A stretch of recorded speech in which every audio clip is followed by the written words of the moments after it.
Hello, MBN. Shannon here from I Cook You Served. I'm joined today with Paul Green from the business community. So thank you for joining us here today, Paul. No problem, Shannon. Thanks for inviting me, and hi, MBN. So in 2003, you became an independent business owner. And then in May 2011, you started a networking group. So which came first, the coaching that you provide or the business networking? So I jumped off the corporate rodent race back in 2003. And at that time, I was a business advisor working with small businesses under an organisation called the Institute for Independent Business, which is like an accreditation body, and it had about the time 2,500 members or something. And how and then just to enhance that, how the coaching came about is during my working life, the last sort of, I guess, 10 years of my proper job, if you like, and also continuing to when I was independent, I used to work for a charity called Youth at Risk. And that used to work with young people, typically the sort of young people that you'd probably walk the other side of the street to avoid if you're in town or wherever. And they basically trained us how to coach young people and have their lives be different. So that then translates, if you can change a teenager's life around, then I guess working with small business owners on one level is easier.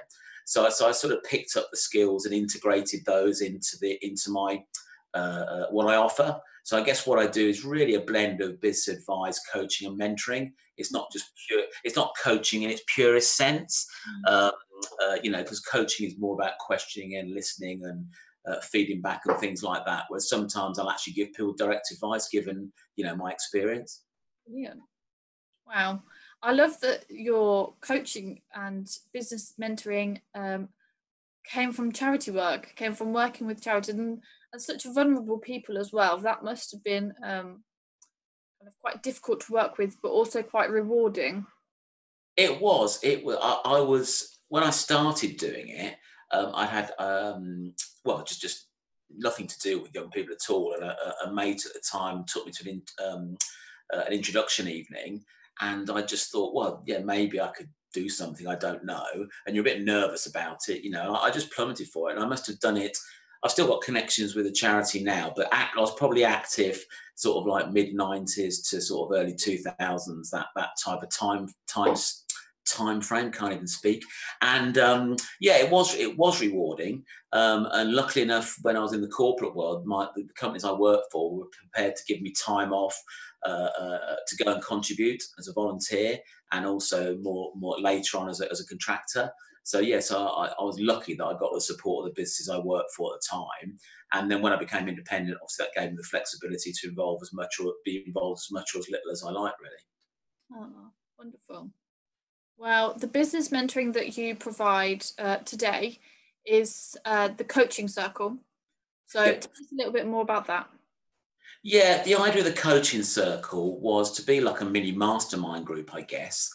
So it's just up to 4 businesses that come together on a monthly basis, look at the issues and opportunities that their business is facing at the time, talk about it in a confidential peer-to-peer environment, get feedback from others, and then with my guidance, with my facilitation, actually taking action to capitalize on the opportunities and overcome the issues. And the idea was to make it affordable, if you like, to the average networker, because I'm sure, as people out there know, you can pay thousands of pounds for a coaching experience, but not every small business, has thousands of pounds to invest. So by making it one to many, then that allowed me to reduce the costs and still, maintain my value, if that makes sense. I really like that within that coaching circle, as you've previously said, it's not about questioning and kind of, sometimes it can be helping people down the road, like helping them get to the answer themselves. It is, you give them an answer, it's quite a direct action, and then people can go and be very proactive within their business, within moving forward. I think so. Because I've been around for a while, if when I'm working with a business, I can see they're just going to walk into a blind alley or a dead end or something that's not going to serve them, then I guess with a coaching hat on, you would have them do that, have the experience and discuss it and review it and things like that. But sometimes, just to fast track it, it's like my advice, would be, no, don't do that, do this.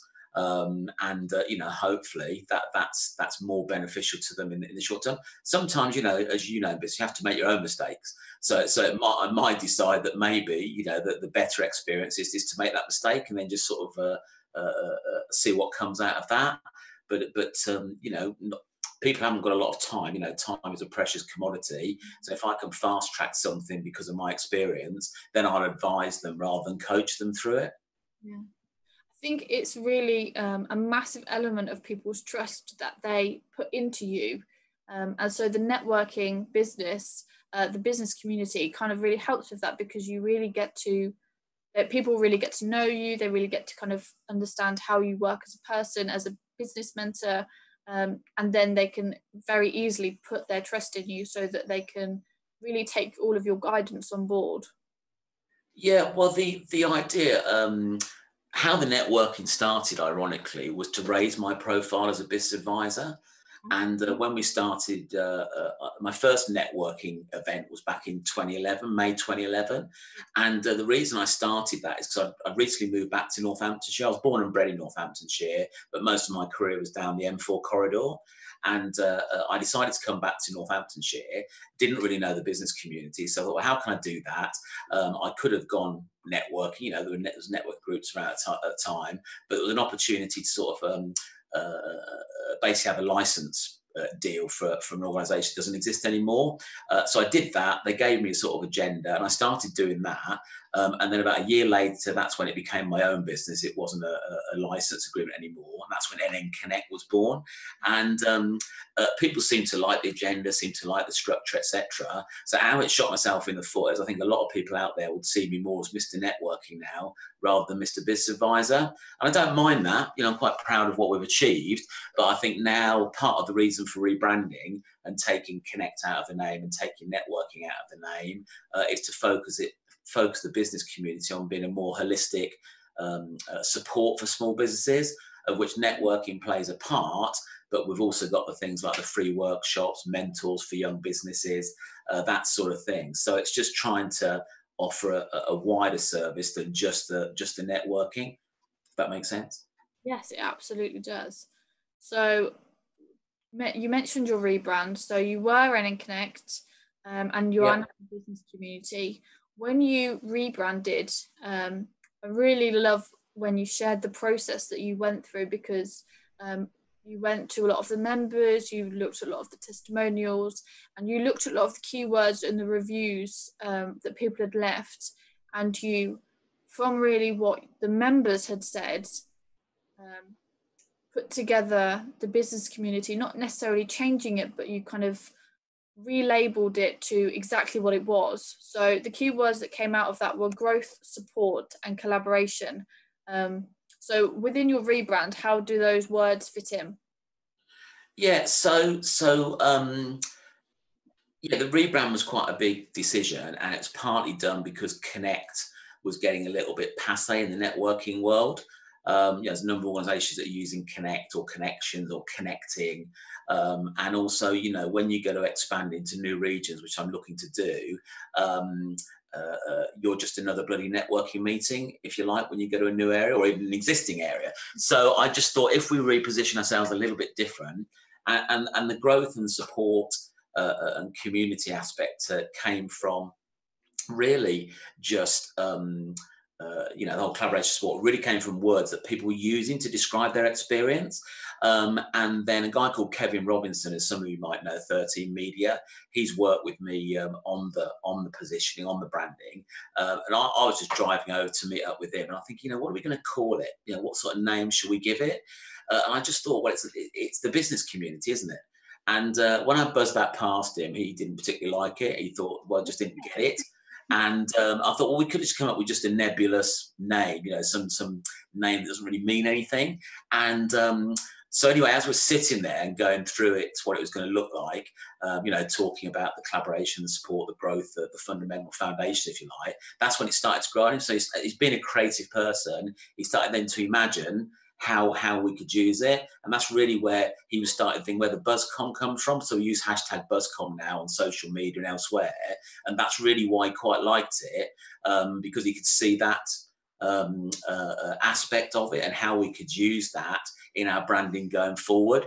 So yeah, I'm a firm believer in, you know, if you've got people around you that can support you and help you and give you advice, then why not take it? So, you know, again, it's because I'm a firm believer in collaboration and support, then, you know, why wouldn't I use my members and get their feedback? So the last thing I wanted to do is throw the baby out with the bathwater.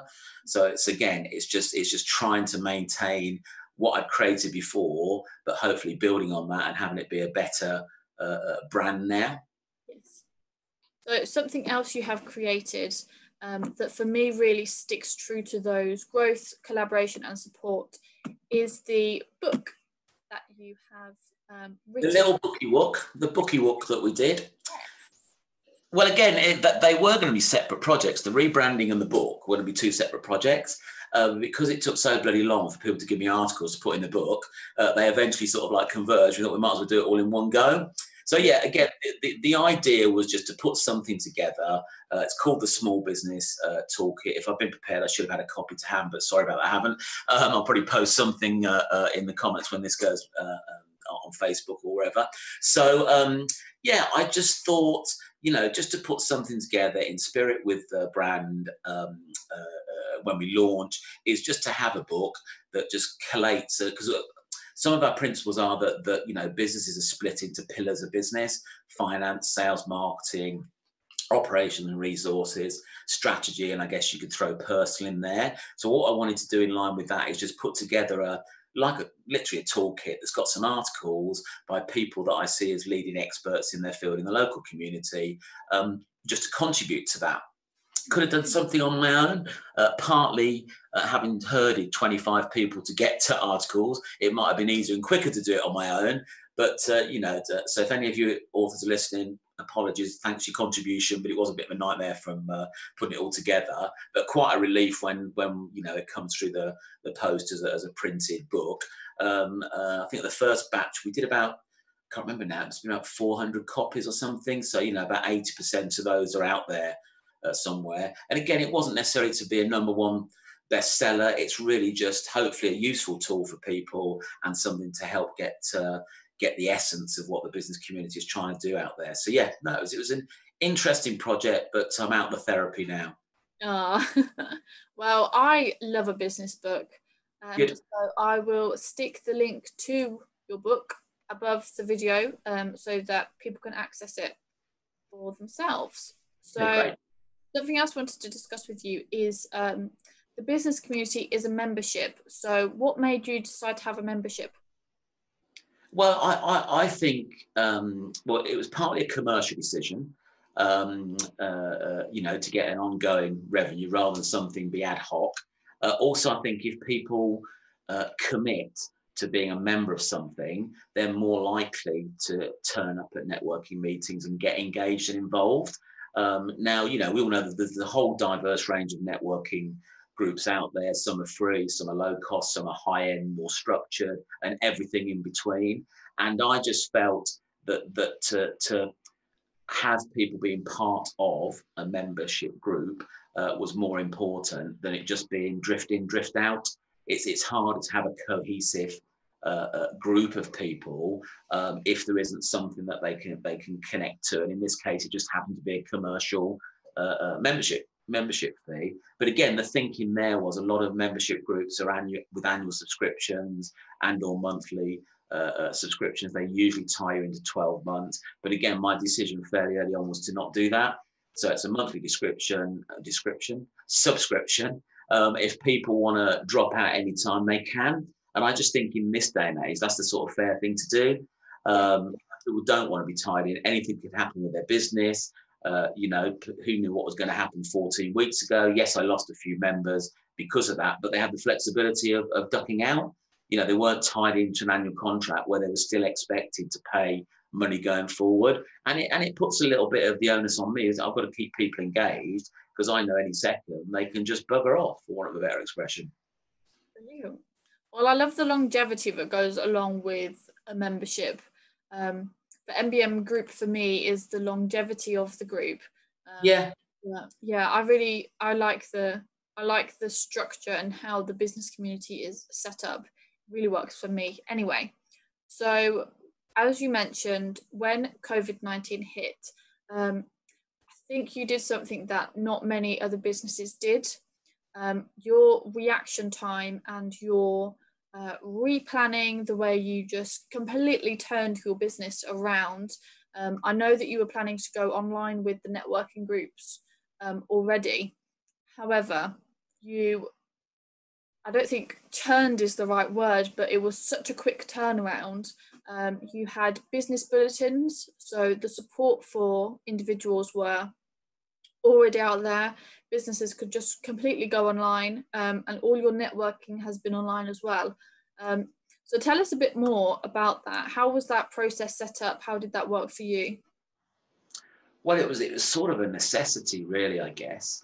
As you touched on, it's always my plan to do a virtual networking. Had I done it 6 months ago and tried to launch something, in my head, I think, well, you can't do network online. It's all got to be face to face. It won't work. Now there's tens of millions of people using Zoom to network. It's a whole different ball game. So yeah, it was just a necessity. Otherwise, my business was going to disappear overnight. So yeah, I knew of Zoom. People were using Zoom. It was around. So it was a quick learning curve for me in the first week or so to learn it, understand what it could do. I didn't realise it had breakout rooms. So one element of our agenda is the one-to-one meetings. I thought we might have to drop them, but then somebody says there's breakout rooms. So that was great. We could still have that. So the agenda is translated quite nicely online. Then, because I don't lead all my groups, I've got people that support it that do the group leading. I then have to train them up and shadow them. So the first sort of 3 to 4 weeks was quite I wouldn't say it was high stress, but it was hard work to sort of get everything, all the ducks in a row, and get it back up, get it on track. And touch wood, it's fine now. It's running smoothly. The business bulletins again. I quickly appreciated from stories I'd heard and from other members how difficult it was going to be for people. So I thought, well, if I've got people within my community that can come online for half an hour, 40 minutes and tell people about the financial situation, how to better manage their finances, what loans and grants are available, if they could also have people come on and tell them about how to do their sales and marketing in this climate. Again, across the pillars of business. So I think we did just under 40, I think, in the end. I stopped doing them because I just thought it had run its course by then. I thought we'd given, as much as we could do, and without going over old ground. I thought it was just, I think we did the first 4 or 5, maybe 6 weeks into the lockdown, and they got some good response and good feedback, and we probably averaged around 12 to 14 people on most of them, which again, as long as people were learning, taking stuff away, and it was helping them through this period, that's what it was intended to do. And they were free. It doesn't cost me anything to get people on Zoom. So why not leverage the technology that's available and get messages out there. Brilliant. I love that your answer to that is, well, why not? But that must have taken so much planning, that must have taken so much connecting, but the support that you provided your business community and the business community, the network of people that we all know, it really is outstanding. And the turnaround, like I said, it was so quick. Not everyone kind of expected, or it took a long time for businesses to process the lockdown and how their business would change. For some people, it was very much overnight. Venues closed and things kind of immediately stopped. Whereas for others, it was kind of a bit more of a drip through. So yeah, I think people were in shock the first few weeks. So just like a rabbit in the headlights, not being sure what to do. But I've seen a lot of people adapt quite quickly now. Well, quickly after the sort of initial shock, because they realise they've got to do something different. So people are looking at how they can move their business online. What technology can they use to support their business? Do they need to diversify in any way? And I'm quite impressed by some of the things that people have done to just sustain themselves during these times. Yeah, I think people have had a brilliant turnaround, but I honestly do think that the business bulletins were kind of like a path, a guiding way to people put their energy into, and then giving them, right, this is what I need to do to keep my business going. So yeah, massive fan of those. They were great. They're still available. Go and check them out. Thank you. But moving on, Yeah. your business is carbon neutral. Yeah. Tell us more.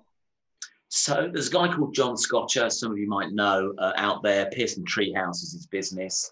He recently had a baby daughter, and he saw what was going on in the world, and he thought, you know, if when his daughter gets to sort of like teenage years and starts asking him as her dad, you know, what did he do to save the planet? And he didn't feel he could stand there and say he'd done bugger all. So he did a research and found out how he could offset the carbon footprint of his business. And then he came to me and a couple of other early adopters, I guess, and said, look, this is what I'm doing. This is how you do it. You go online, you look at a carbon footprint calculator for your business usage, your travel, you know, given the size and type of car that you drive. And this calculator works out your carbon tonnage usage. And then what you do to offset it is you then invest in a charity, I guess, or a community interest company that's either planting trees or looking at renewable energy or things like that. They're doing projects that are contributing, you know, back to the carbon neutrality, if you like. So he told me this, and I thought, yeah, I quite like the idea of this. But if it's going to cost me £1,000 a year, that again, that's quite a lot for a small business to do. So I did it all and I looked at it. And for me to do it, I think it worked out at about, for the particular charity I chose, it varies in terms of price for what you invest in. And I think it was £5 a month. And then we took it a little bit further. So that was just for my usage, my business, home office, travel, etc., etc. And then we thought we'd extend it, and I'd look at what the carbon footprints were for each of the networking meetings that I ran.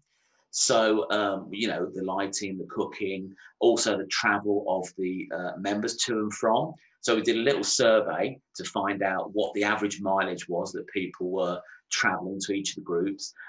We looked at and also what size of car, engine it was, because these calculators usually ask you the type and size of car that you've got. And we sort of plugged all that in. And that worked out to be about £12 a month. So, so basically, it meant that by investing that amount of money, say £16 a month, I was offsetting the carbon footprint of my business and of all the networking groups that I was running as well, and workshops and stuff like that. So, and that's not a lot of money to invest to you know, at least know you're offsetting the carbon footprint. Of course, we should all be reducing the carbon footprint. We're certainly reducing it now because there's not a lot of travel or events happening. So that has been one very sort of low down the list benefit of the current situation. But yeah, and then what we're trying to do is encourage other businesses within the business community and outside of the business community, you know, the wider business community, if you will, to do that. Because whilst, you know, people will have different views about this, and some people might not think there's an issue with global warming and stuff like that. That's fine. Others might think, well, it's a government issue, you know, or a big industry issue.